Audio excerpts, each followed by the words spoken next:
Hey guys, Zabuza here. This is What If Naruto was Uchiha Part 3. Hope you guys enjoy. Before we start the video, please just give a like and subscribe. It really helps me make more videos like this. But yeah, so without further ado, roll the intro.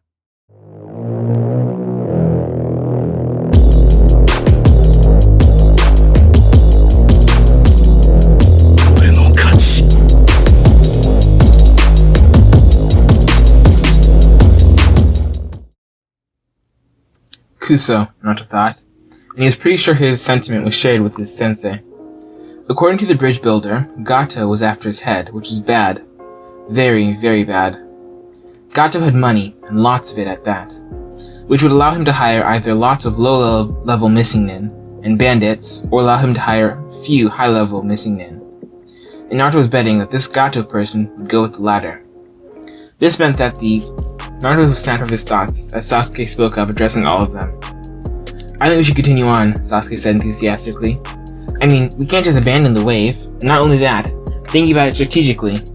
Our client, Tazuna, said that the entire village had chipped in to get the mission, and that it was only for a C rank. In addition to owing us, we could just have them agree to entering into an alliance with the Leaf, as they did try and lie to us about the difficulty of the mission.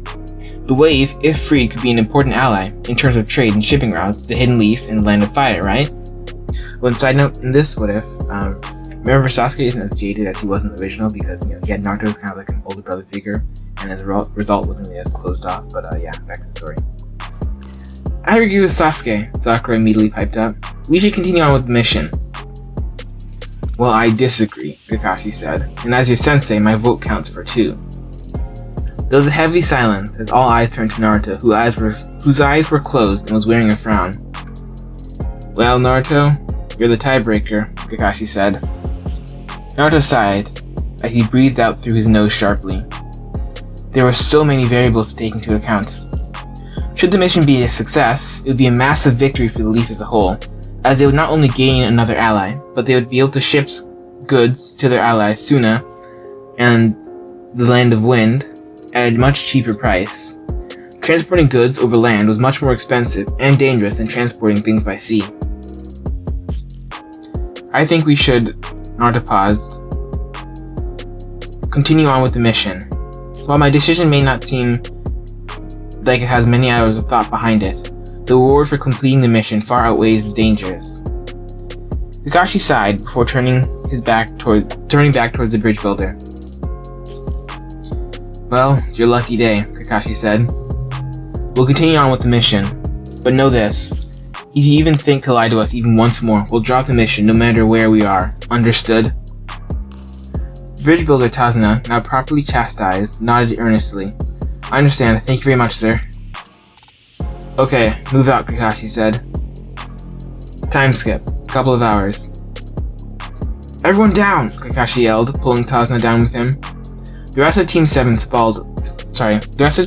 followed a split second later, and just in time too, as a giant sword zipped overhead, sinking halfway into a nearby tree.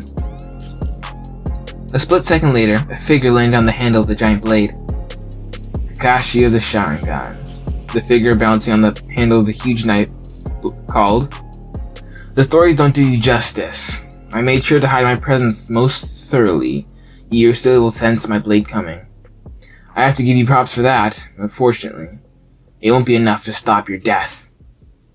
Damn, Naruto thought. I didn't even sense anything was wrong. Is this the true power of a Jonin? "Zabuza Momochi," Kakashi said, derisively, before turning to address Team 7 and Tazuna. His hand drifted up to the left side of his face, hovering over his tilted leaf headband. "You guys stay out of this. This guy's way out of your league." When Kakashi finished, he pulled his headband up, revealing a fully matured Sharingan. How does he have the Sharingan?" Naruto heard Sasuke incredulously mutter. But Naruto didn't pause to answer Sasuke's question. Instead, he just grabbed both Sasuke and Sakura by the arm and pulled them backwards a couple of yards. Tazuna had already backed up, so there was no need to pull him back as well. Zabuza gave a gravelly chuckle as he jumped down to ground level, slinging his sword over his back. "Now let's have some fun before I kill you." Zabuza went through a few hand seals, and a thick, dense fog rose up from the nearby pond, surrounding them and obscuring their vision. "Gamma formation," Naruto hissed quietly to the rest of Team 7. Luckily they heard him, which resulted in the three forming a sort of triangle which surrounded Tazuna, each of them facing a different direction. Naruto, out of reflex, activated his sharingan and flinched at what he saw. They were surrounded by 5 clones and the real Zabuza. They are water clones, but still, clones nonetheless. As such, water clones, or elemental clones in general, could be powered up to different strengths, from about half as strong as the user to about a tenth as strong as the user. Naruto formed 2 hand seals before performing a third and stopping. Only after he picked up on Kakashi blurring into motion, in his peripheral vision, did he act. He pulled his hands out of the hand seal and reached into his pouch, pulling out a kunai. As he did this, 2 images of him appeared on both sides of him, creating 3 Narutos that performed the same action in complete synchrony. A person might have mistaken this for the basic clone jutsu, if not for the fact that all 3 images appeared to be slightly out of focus, as if they were vibrating at high speeds. "After image clone," all 3 Narutos whispered. This was a clone technique that Naruto had picked up not long ago.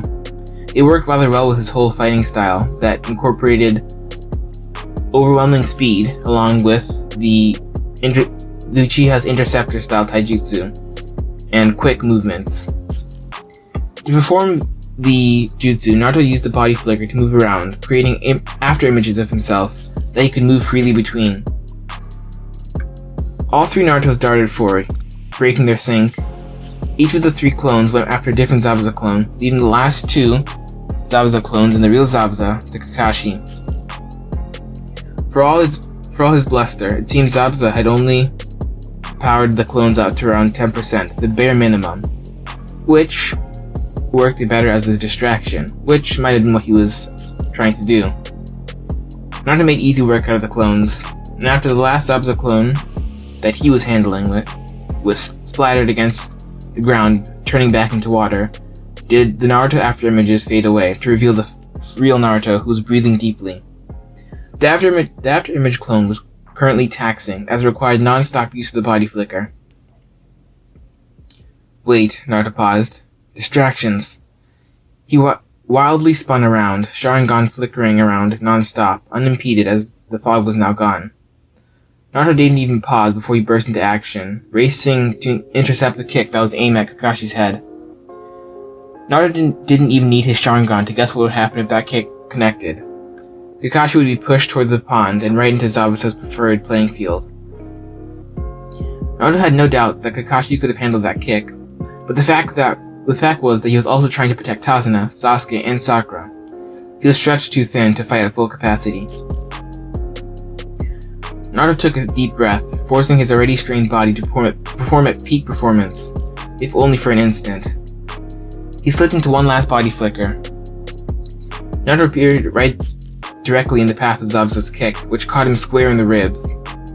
His eyes bugged out as he felt the breath getting knocked out of him, and at least 2 of his ribs break. The world spun around Naruto, but he managed to force down the urge to throw up and shout "I'm fine" before he landed in the large and surprisingly clean pond with a huge splash. It stunned him for a second, but Naruto managed to drag himself back onto land and towards Tazuna and the rest of Team 7, which had repositioned elsewhere. Sasuke saw Naruto crawling towards them and rushed to help him. When Naruto's vision had stopped swimming, he was able to observe the fierce clash between Kakashi and Zabuza that took place on top of the water. "You okay?" Sasuke asked, kneeling next to Naruto. "That kick looked pretty vicious." "Yeah, and it hurt every bit it looked," Naruto responded through gritted teeth as he tried to find which ribs were broken. He deactivated his sharingan after a bit, so he was able to reduce the strain on his body. "I broke 2 ribs, though thankfully they didn't shift around, so with my natural enhanced healing, they should be back to normal in 4 to 5 days. Then both Naruto and Sasuke's attention was pulled back to the fight. Kakashi was about to kill Zabuza when a hunter nin stepped in out of nowhere and supposedly killed him. Something's not right, Naruto thought. Kakashi-sensei looked ready to drop, and this fake hunter nin level is still unknown. think Zabuza's still alive. But Kakashi Sensei must have also have noticed. But right now we're in no position to fight back, so I'll leave it alone for now. The fake hunter said a few words before vanishing with Zabuza and his sword. Kakashi Sensei, Naruto began, but was cut off by Kakashi. Yes, Naruto, I know. But we don't have the strength to deal with the hunter right now, and I'm about to collapse from using my sharingan too much. We'll regroup and face Zabuza on more favorable terms later.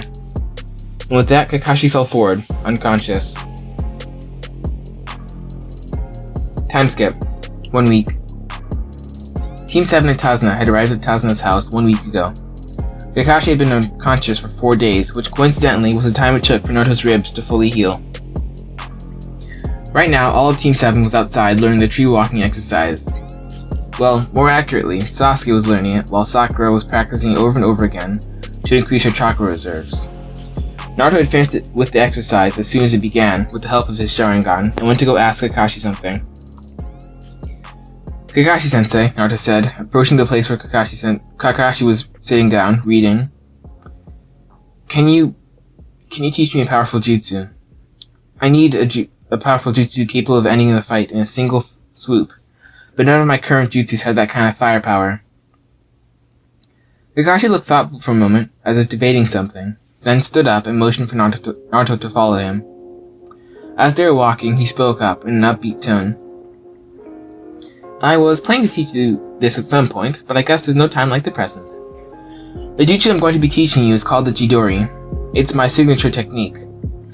The Raikiri is based off of. When I use the Chidori, I'm basically holding a misshapen mass of chakra, lightning-natured chakra in the palm of my hand, and stabbing with it. The mass was supposed to be a ball of chakra that was actually created off of the Rasengan, but that's details for later. The Raikiri, my signature technique, instead wraps lightning around my hand in a sort of glove, which gives me much more stabbing power, and so much more efficient. And is so much more chakra efficient than the Chidori. It also takes up almost no chakra to sustain once formed, which is another plus. I'm going to be teaching the Chidori, and it's up to you to improve upon it. Don't just try and copy me to recreate the Raikiri, but instead try and create your own technique. Naruto gave a firm, resolute nod.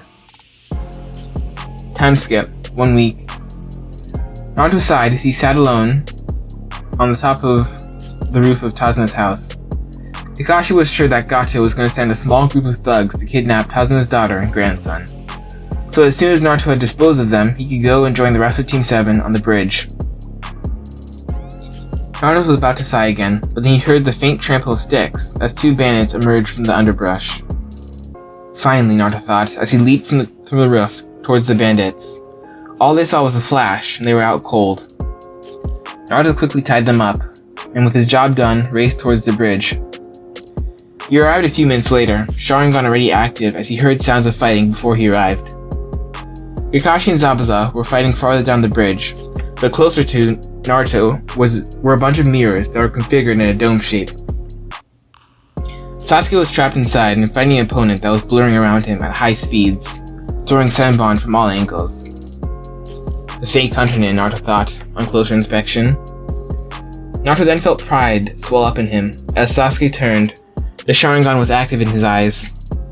But that feeling of pride was quickly squashed when Sasuke gave a startled cry as he fell forward, 2 Senbon sticking out of the back of his neck. Naruto didn't even realize he had moved until he was right next to Sasuke checking for a pulse. There wasn't one. Naruto felt rage swell up in him to levels he hadn't felt since the Uchiha clan massacre. He almost missed the small trail of blood stemming from his eyes and traveling down his cheeks, and the slight thickening of his whiskers on his face before they went back to normal. A small puddle next to Sasuke's head showed Naruto that his Sharingan had changed from the normal 3-tomoe configuration to a 4-point pinwheel. Side note, I just chose to give Naruto the same pattern as Shizui as it's my favorite, but feel free to imagine whatever pattern you prefer the most. However, Naruto will not have the same powers as Shizui's Mangekyo Sharingan. But yeah, back to the story. So this is the Mangekyo Sharingan, Naruto thought, before he turned to glare at the fake Hunter Nin. With these eyes, I will take you down. Forming a couple of hand seals, the Chidori appeared in his hands. It was nowhere near the level of the one that Kakashi had demonstrated, but it would do.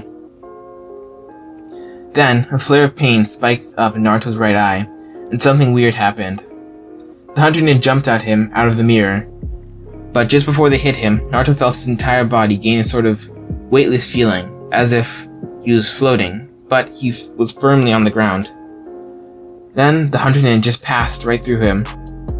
Not stopping to ponder this ability, Naruto raised the hand that was holding the Chidori, and just waited as the Hunter Nin flew straight into the Chidori. Naruto's hand went straight through their chest. There was a cough, and Naruto looked down in shock. Sasuke was getting back up. "I thought you died," Naruto said, kind of almost hysterically, as he raced toward his side, and pulled him into a hug. "I'm good," Sasuke said, coughing up a little bit more blood, before passing out. Naruto then heard the noise of a crowd approaching. More of Gato's bandits, along with the man himself. He stood. "Allow me to handle this, Kakashi-sensei," Naruto said to Kakashi, who was standing over Zabuza's dead body. Whatever his new Sharingan did drained him, but not fully. He still had enough chakra to power through the rest of the climax of this mission. Time skip. 3 weeks. The gates of Konoha came into view of a tired Team 7. The rest of the bridge building took a little over 2 weeks, but they made good time. They got back to Konoha within 2 days. It's good to be back home, Naruto thought. Anyway guys, thanks for listening. Hope to see you guys next time. Please make sure to like and subscribe, and I will see you guys in the next one. Later.